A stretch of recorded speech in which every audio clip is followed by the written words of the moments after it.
Merci. La parole est au groupe Synergie élus et citoyens.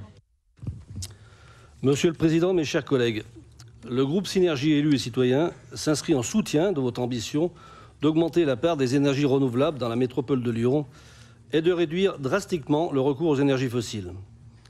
À l'heure où les conséquences du réchauffement climatique se font de plus en plus ressentir, il nous faut agir ensemble, dès à présent, pour réduire les besoins énergétiques et pour transformer nos sources d'approvisionnement en énergie.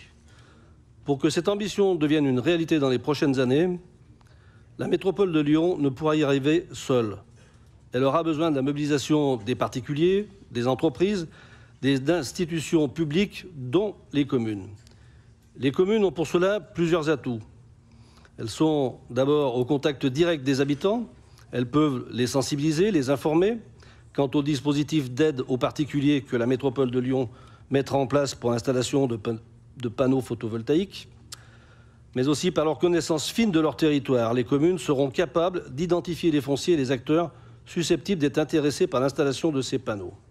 Parce qu'elles ont, elles aussi, leurs propres projets de rénovation thermique et leurs propres enjeux énergétiques, elles peuvent être prêtes à poser des panneaux photovoltaïques sur certains de leurs équipements et bâtiments. Cependant, pour qu'elles soient des partenaires volontaires, actifs, efficaces dans la mise en œuvre de votre politique solaire, elles doivent être associées le plus tôt possible.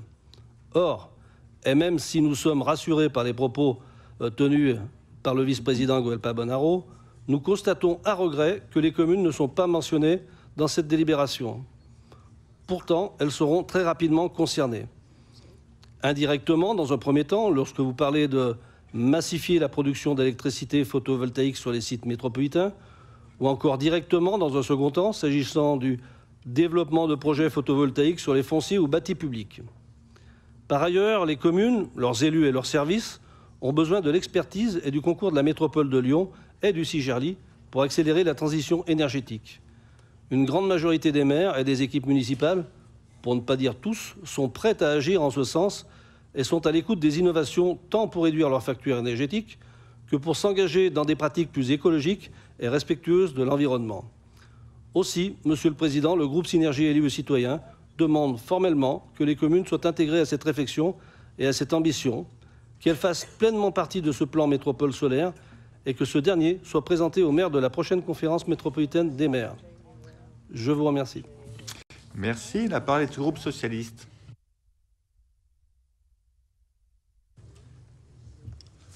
Monsieur le Président, chers collègues, tout comme l'eau, le soleil est à sa manière un bien commun. Il est une condition à la vie et rend des services de régulation des écosystèmes en chauffant la Terre et son atmosphère, et nous pouvons transformer son activité en énergie. Une énergie locale, puisqu'elle est partout et gratuite. L'une des rares choses que l'homme n'ait pas réussi encore à transformer en marchandises, même si le projet Zuri de la Chine vise à créer une centrale commerciale de 2 gigawatts dans l'espace d'ici 2050. Et c'est surtout une énergie inépuisable. Avec une espérance de vie du Soleil d'encore 5 milliards d'années, nous pouvons nous permettre de voir loin et de voir grand en termes de déploiement de l'énergie solaire. Ce plan métropole solaire permet d'abord de faire exister le solaire dans le mix énergétique de notre territoire. Si la production d'électricité solaire a doublé sur les années 2015-2020, nous partons de très loin. En 2020, moins de 1% de l'électricité consommée sur notre territoire était d'origine solaire. 61 gigawatts par an sur un total consommé de 7 730 gigawattheures par an. On doit dire au passage merci à l'Europe qui a su, dès le milieu des années 80, favoriser le recours à l'énergie solaire. L'Union européenne a œuvré à ce moment-là pour le développement de l'industrie du solaire, tant thermique que photovoltaïque, pour lutter contre l'installation de capteurs asiatiques. Nous avons alors pris beaucoup de retard en France, avec une politique financière pénalisante, notamment pour l'équipement photovoltaïque. Je pense ici au tarif de rachat d'électricité par EDF, très dissuasif pendant un long temps. Je ne dirais pas qu'à toute chose malheur est bon, mais la crise énergétique dans laquelle nous sommes, les prix faramineux de l'énergie fossile sont une bonne raison de rebondir, en changeant définitivement nos recours aux énergies classiques, qui sont des énergies qui plus est moteurs de guerre. Aujourd'hui que RTE comme Enedis sont favorables aux énergies renouvelables, il nous faut développer le photovoltaïque pour ne pas manquer d'électricité bas carbone à court terme et couvrir nos besoins au-delà de l'horizon 2030-2035 avec une sortie planifiée du nucléaire. L'essor du solaire doit être une priorité, car une dynamique est lancée à tous les niveaux, comme l'illustre le programme REPowerEU de la Commission européenne, dont le but est de quadrupler le photovoltaïque d'ici 2030. Les moyens alloués pour développer le solaire à tous les échelons, combinés au potentiel d'ensoleillement assez fort de notre territoire, sont autant de bonnes raisons de ne pas rater ce rendez-vous et de jouer pleinement notre rôle. Le rôle direct de la métropole est assez simple. Il suffit, avec des guillemets, d'implanter massivement des installations solaires sur notre patrimoine et notre foncier. Le travail est déjà bien lancé avec la solarisation des toitures de nos stations d'épuration ainsi que de nos collèges. Ces réalisations auront sans nul doute un effet d'entraînement pour des initiatives de collectivités, même si certaines n'ont pas attendu et installé déjà du solaire sur leur patrimoine.